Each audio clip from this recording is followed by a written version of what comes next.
Good morning friends, আশা করি আপনারা ভালো আছেন। আমি আর হাপ্পু ভালো আছি। আজকে শনিবার, তা আজকের দিনটা তো ছুটি দিন, মানে হাপ্পু স্কুল নেই। তা আমি আর হাপ্পু বাড়িতেই। হাপ্পু এখন ঘুমোচ্ছে। হাপ্পু তো রাত্রির বেলা জেগে থাকে, নাইট ডিউটি করে মনে হয়। রাত্রিরে নাইট ডিউটি করে এখন ঘুমোচ্ছে। ঘুমিয়েছে কটার সময়, 4টে সাড়ে 4টের সময় ঘুমিয়েছে ভোর। তা এখনও ঘুমিয়ে যাচ্ছে। তা আমার তো নাইট ডিউটিও, আমিও রাত্রিরে ওর সঙ্গে নাইট ডিউটি আমিও করি, জেগে থাকি। কিন্তু কিন্তু সকালে তো কাজগুলো করতেই লাগে, নাহলে তো হয় না। তা সকালের কাজ শুরু করে দিয়েছি। তা প্রথম আজকের ব্রেকফাস্টটা বাইরে থেকেই আনলাম। তো সেটা কী আনলাম দেখাই আপনাদের। এবং মাছ করছি, ডাল ডাল তো হয়েই গেছে, মাছ করছি। কি মাছ ভাজছি সেটা দেখাই আপনাদের। আমি ঠাকুর এইটা আজকে বারান্দার এই দিকের বারান্দাটায় গিয়েছিলাম, যেটা জাল লাগানো রয়েছে হাপ্পুর ভয়। আর এই যে ঠাকুর পুজো দেখতেই পাচ্ছেন হয়ে গেছে সকালে একবার। আমার ফুল, এই ফুলটা, এই দুটো ফুল যেটা দেখতে পাচ্ছেন এটা আমার গাছেরই ফুল, তো ওখান থেকেই নিয়েছি। আচ্ছা, আমার জামা কাপড় কাচাও অনেক লাগেই হয়ে গেছে সকালবেলা আমার যে ডিউটিগুলো করা। আর আজকে নিয়েছি হচ্ছে ক্লাব কচুরি, তরকারি আর জিলিপি।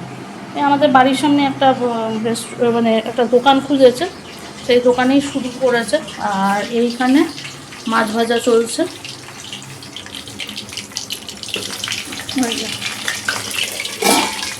দেখি তারপর কি রান্না হয় না হয় আপনাদের সঙ্গে ফিরবো। দুপুরের রান্নার মধ্যে দেখুন পাবদা মাছ, এটা পেঁয়াজ আদা রসুন টমেটো দিয়ে আলু দিয়ে পাবদা মাছের ঝোল করা হয়েছে। আর এটা হচ্ছে কাতলা মাছের, এটা আমি আগেও দেখিয়েছি, আমি ফিশ স্টু টাইপের যেরকম করি সব রকম সবজি দিয়ে, তো কাতলা মাছের স্টু। আর এটা হচ্ছে পাবদা মাছ, মানে তেল ঝাল মতো রেসিপিটা। আজকে কলকাতায় প্রচণ্ড গরম, বুঝতে পারছেন, এত গরম থাকা যাচ্ছে না এসিতেও, মানে এসির হাওয়াও যেন গায়ে লাগছে না, মানে এত গরম। আর আমাদের এটা টপ ফ্লোর বলে আরও বেশি মানে উপরেই ছাদ বলে আরও বেশি গরম লাগছে। তাই এসির হাওয়াও গায়ে লাগছে না, এমনি ফ্যান চলছে, এসি চলছে, তাও হচ্ছে না।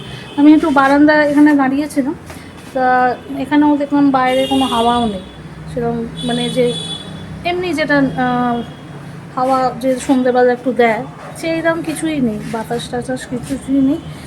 তা আজকে ভাবলাম এমনি আজকে সকালে থেকে কী করেছি তো জানাই আমি। আর একটু আগে হাপ্পুকে ক্লাস, মানে ওর ক্লাস যেটা হয়, মানে ও কী হোমওয়ার্ক টোমওয়ার্ক ওগুলো করানো হয়ে গেছে। তা এখন এখানে দাঁড়িয়েছিলাম, তা ভাবলাম আপনাদের সঙ্গে একটা জিনিস শেয়ার করি।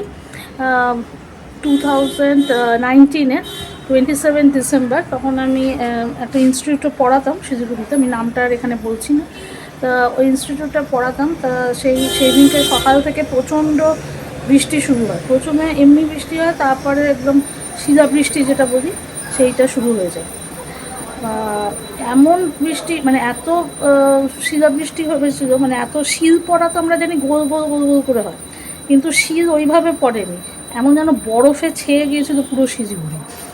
সেইটার কিছু ছবি, মানে দেখলে মনে হবে, ছবিগুলো দেখলে মনে হবে আমি এটা বোধহয় দার্জিলিংয়ের ছবি দেখাচ্ছি, দার্জিলিংয়ে যেন বরফ পড়লে যেরকম হয় সেরকম, কিন্তু অ্যাকচুয়ালি তা নয়, এটা কিন্তু শিলিগুড়িতেই হয়েছিল। আমি ছবিগুলো দেখাচ্ছি, কিছু ছবি আমার তোলা ছিল, আমি মানে অফিসের জানলা দিয়ে কিছু তুলেছিলাম, আর কিছু ছবি আমার একটা স্টুডেন্ট তুলেছিল, ও রাস্তায় বেরিয়ে গিয়ে ছবিগুলো তুলেছিল, তা ও আমাকে পাঠিয়ে দিয়েছিল, সেই দুটো ছবি মিলিয়েই আমি দেখাচ্ছি।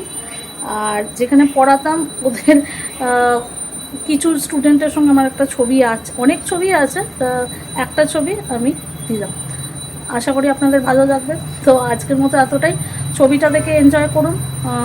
দেখুন যে শিলিগুড়ি কি সত্যি দার্জিলিং হয়ে গেছিলো এই কয়েক ঘন্টার জন্যে। ঠিক আছে, okay, love you all, take care, bye and see you in a next blog.